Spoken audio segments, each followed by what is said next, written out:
Hello. हम सभी ने कभी न कभी ये जरूर सोचा है कि आखिर वजन कम करने के पीछे का असली विज्ञान क्या है। आज के इस विश्लेषण में हम ठीक इसी पर बात करेंगे और वजन कम करने के असली गणित और उन आदतों पर एक बहुत ही चौंकाने वाली नजर डालेंगे जो सच में काम करती हैं।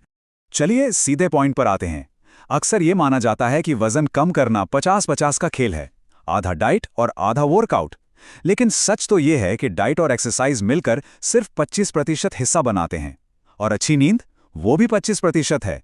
तो फिर ये बाकी का 50% क्या है? सच मानिए वो है निरंतरता, यानी कंसिस्टेंसी। जो तय किया उसे बिना रुके लगातार करते रहना, यही सबसे बड़ी चुनौती है और सबसे बड़ा फैक्टर भी। तो आइए बात करते हैं हमारे पहले पॉइंट की, निरंतरता का चीट कोड। हम सब जानते हैं कि शुरुआत का वो मोटिवेशन बस 1 या 2 दिन ही टिकता है। इसे एक पक्की आदत में बदलने के लिए 3 चीजें बहुत जरूरी हैं। पहला, एक ऐसा गोल जिसे मापा जा सके, जैसे अगले महीने तक 2 किलो वजन कम करना। दूसरा, एक रियलिस्टिक प्लान। और तीसरा, जो शायद सबसे अहम है, अपना माहौल तैयार करना। मतलब अगर सुबह हेल्दी खाना खाना है तो रात को ही तैयारी करके रखनी होगी। अगर फ्रिज खोलते ही सामने जेली या मीठा दिखेगा तो किसी भी प्लान पर टिके रहना लगभग नामुमकिन है। और फिर वो पल आता है जब कदम डगमगाते हैं और दिमाग कहता है मैं असल में कल से डाइट शुरू करूंगा। ये डाइट की दुनिया के सबसे खतरनाक वाक्यों में से एक है। हमारी इच्छा शक्ति यानी विल पावर असीमित नहीं होती, इसलिए सिर्फ इसके भरोसे बैठे रहना और खुद को प्रलोभनों के बीच छोड़ देना एक बहुत बड़ी गलती है। अब आगे बढ़ते हैं अपने दूसरे हिस्से पर, असली प्रगति को ट्रैक करना।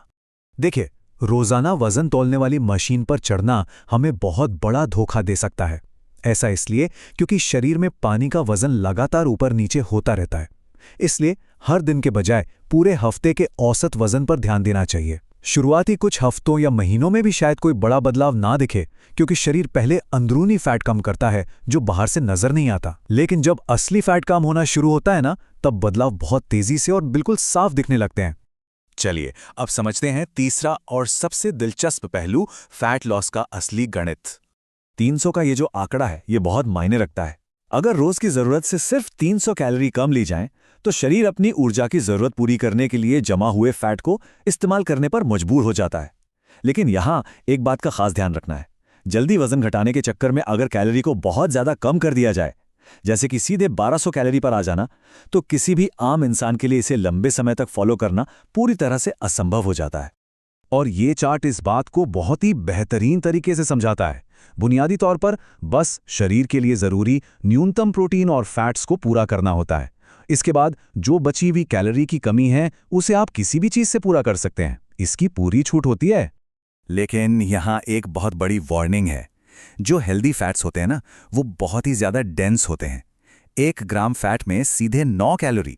इसका मतलब है कि एक छोटे से ट्रेल मिक्स के पैकेट में भी लगभग उतनी ही कैलोरी हो सकती हैं जितनी कि एक मरते हुए न्यूट्रॉन स्टार में होती हैं। सुनने में अजीब लगे, लेकिन सच में तेल, मक्खन, चीज या ड्राई फ्रूट्स को बहुत ही संभल कर खाना चाहिए। अब गणित के हिसाब से तो ये बिल्कुल संभव है कि कोई सिर्फ प्रोसेस्ड स्नैक्स खाकर कैलोरी की कमी में रहे और उसका वजन कम हो जाए। लेकिन इसकी असलियत बहुत ही भयानक है। ऐसे में इंसान दिन के 23 घंटे भूख से तड़पता रहता है, और जब ब्लड टेस्ट होता है तो उसकी रिपोर्ट एक बड़े से रोते हुए इमोजी जैसी आती है।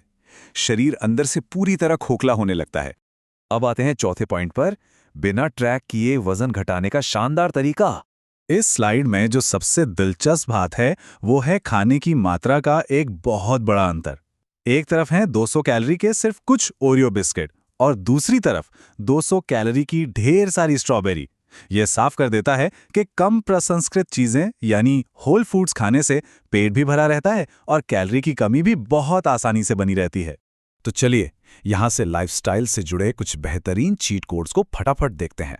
सबसे पहले, सिर्फ बोरियत मिटाने के लिए स्नैक्स खाना बिल्कुल बंद करना होगा। और हां, खूब पानी पीजिए, क्योंकि पानी पीने से पेट भरा महसूस होता है और बेमतलब की भूख खत्म हो जाती है। मीठे ड्रिंक्स जैसी लिक्विड कैलोरीज से बचें और कम कैलोरी वाले विकल्प जैसे अंडों की सफेदी या 0 कैलोरी मसालों का स्मार्ट तरीके से इस्तेमाल करें। इसी फ्लो को आगे बढ़ाते हैं। हमेशा ज्यादा मात्रा और हाई फाइबर वाला खाना चुनें ताकि पेट भरा रहे। इंटरमिटेंट फास्टिंग भी एक कमाल का तरीका है, क्योंकि भूख लगातार नहीं लगती, वो बस लहरों की तरह कुछ समय के लिए आती जाती है और सबसे ज़रूरी बात, अपनी डाइट में ज़्यादा प्रोटीन शामिल करें। पता है क्यों? क्योंकि शरीर सिर्फ प्रोटीन को पचाने के दौरान ही एक्स्ट्रा कैलोरी जला देता है। इन त्वरित सुझावों को समेटते हुए एक और कमाल की ट्रिक, छोटी प्लेट और कटोरी का इस्तेमाल करें। इससे हमारा दिमाग आसानी से मान लेता है कि हमने बहुत खा लिया है और पेट भर गया है। और सबसे अहम बात, अगर कभी डाइट टूट भी जाए या खाने में कोई गलती हो जाए, तो इसका मतलब ये बिल्कुल नहीं है कि पूरी कोशिश ही छोड़ दी जाए। हार मान लेना कभी भी हमारे प्लान का हिस्सा नहीं होना चाहिए। और अब आते हैं अपने आखिरी हिस्से पर, नंबर 5, व्यायाम और नींद के मूल सिद्धांत। देखिए, फैट लॉस में डाइट बेशक सबसे जरूरी है, लेकिन एक्सरसाइज के अपने अलग ही जादुई फायदे हैं।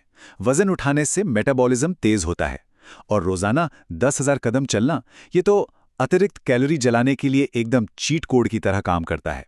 इसमें कार्डियो या हाई इंटेंसिटी वर्कआउट जोड़ दें तो सफर और भी आसान हो जाता है। और अब बात करते हैं नींद की।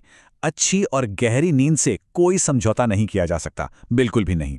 नींद ही उन हार्मोन्स को कंट्रोल करती है जो ये तय करते हैं कि शरीर फैट को अपने पास बचाकर रखेगा या उसे जलाकर बाहर निकाल देगा।